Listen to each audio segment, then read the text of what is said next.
નમસ્કાર દર્શક મિત્રો, આપ જોઈ રહ્યા છો TV9 ઇન્ડિયા। હવે જોઈએ અગત્યના સમાચાર। સુરત પ્રખ્યાત મિસ પાણીપુરીના માલિકને અભિનેતા સલમાન ખાનની ફર્મના નામે 15.1 કરોડ વળતરની માંગણી કરાતા તેઓ આશ્ચર્યમાં મુકાઈ ગયા હતા। મિસ પાણીપુરીની ઇન્સ્ટાગ્રામ પર મુકાયેલી જાહેરાતમાં સલમાન ખાનનો ફોટો મૂકેલો છે। તેઓ ઈમેલ કરી 15 કરોડનું વળતર અને 1.25 લાખની લીગલ ફી મંગાઈ હતી। આ અંગે મિસ પાણીપુરીના માલિક જતીનભાઈ દેસાઈએ સાયબર ક્રાઇમમાં ફરિયાદ નોંધાવી છે।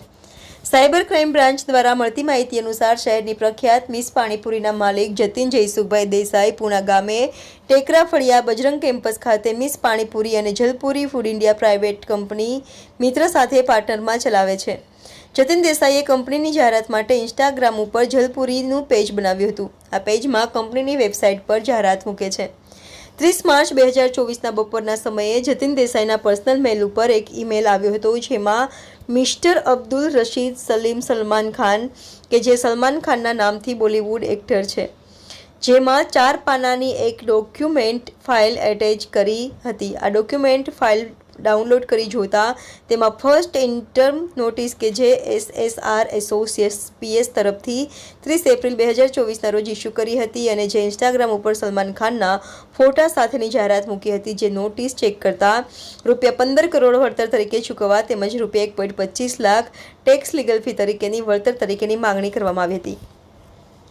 અંગે ચેક કરતા એવું ફોર્મ કોઈ રજીસ્ટર થયેલું નથી તેવું જાણવા મળ્યું હતું। 1 એપ્રિલ 2024ના રોજ જતીન દેસાઈના ઈમેલ આઈડી પર જે મેસેજ આવેલ તે જ મેસેજ કંપનીની ઈમેલ આઈડી પર જલપુરી પર આવ્યો હતો। ફરીથી ઈમેલ 2 એપ્રિલ તથા 6 જૂને આવ્યો હતો।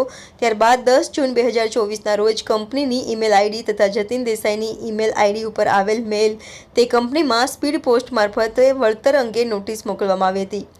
અંગે તેઓએ કંપનીના કન્સલ્ટન્ટ ભગીરથ કડથિયાને જણાવ્યું હતું। જતીન દેસાઈએ જે ફરિયાદ નોંધાવી છે એમાં જણાવ્યું છે એમણે ભગીરથને વળતર માટેનો મેલ આવ્યાની જાણ કરતાં ભગીરથે કહ્યું હતું, હું કંઈક કરું છું। 1 એપ્રિલના રોજ ભગીરથે જતીન દેસાઈને જણાવ્યું હતું કે મુંબઈ રહેતા દિનેશ રાવ સાથે વાત થઈ છે। તેઓ સલમાન ખાન તેમજ મહારાષ્ટ્રના મુખ્યમંત્રી એકનાથ શિંદે સાથે જોડાયેલા છે। ભગીરથે આગળ એમ પણ કહ્યું હતું કે મારે તેમની સાથે વાતચીત થઈ છે। જો કાયદેસર નોટિસમાં ચાલુ હોય તો ઈમેલ પર જણાવેલ રકમ આપવી પડશે અને જો પતાવટ કરવી હોય અને જો એકાઉન્ટમાં પૈસા આપવા હોય તો 4 કરોડ અને રોકડા પતાવવા હોય તો 1.5 કરોડ આપવા પડશે। ભગીરથે આ વાત કર્યા બાદ જતીન દેસાઈને 6 જૂનના રોજ કુરિયર આવ્યું હતું, જેમાં નોટિસની નકલો પણ સામેલ હતી। જ્યારે આ સમગ્ર મામલે કંપનીનો કન્સલ્ટન્ટ જ શંકાના દાયરામાં હોવાની શક્યતાએ સાયબર ક્રાઇમ પોલીસે એ દિશામાં તપાસ હાથ ધરી છે। 6 મહિના પહેલાં અમારા મેલ આઈડી કંપનીના મેલ આઈડીમાં એક મેલ આવેલો હતો, જેમાં લખેલું હતું SSR એસોસિએટ્સ।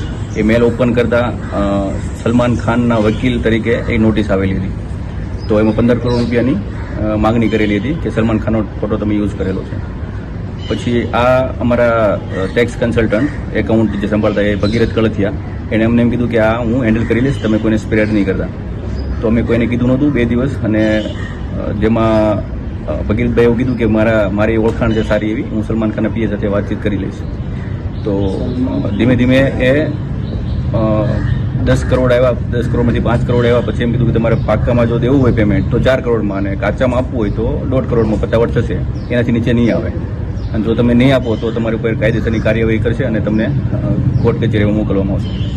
તમને ક્યારે ખબર પડી કે આખું ફ્રોડ છે ને પછી કોણ મામલામાં આખું સંડોવાયું? હા, એ 2-3 દિવસ પછી અમને થોડી શંકા ગઈ ને, તો અમે TMC વકીલ છે જેનું અમારો એની સાથે કામ ચાલે છે ટ્રેડમાર્ક અને રજિસ્ટર બાબતે, તો મેં એને વાતચીત કરી કે આવી રીતે અમારે છે। તો એને થોડુંક સર્વે કર્યું તો એમાં બહાર આવ્યું કે ભાઈ આ ફેક છે, આ SSR કરીને કોઈ ફર્મ છે જ નહીં।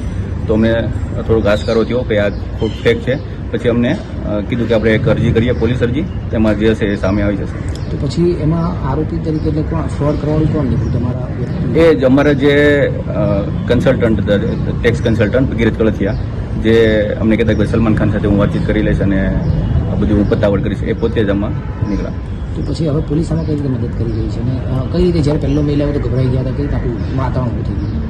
મેલ જોઈને તો હું છે 15 કરોડનું એમાઉન્ટ હતી, એટલે અમને તો એમ જ થયું ભાઈ આટલા રૂપિયા તો ક્યાંથી આવશે, અને થોડુંક ટેન્શનમાં પણ આવી ગયા હતા। પણ ધીમે ધીમે ખબર પડી કે ભાઈ ફેક છે, તો થોડુંક ટેન્શન હળવું થયું હતું।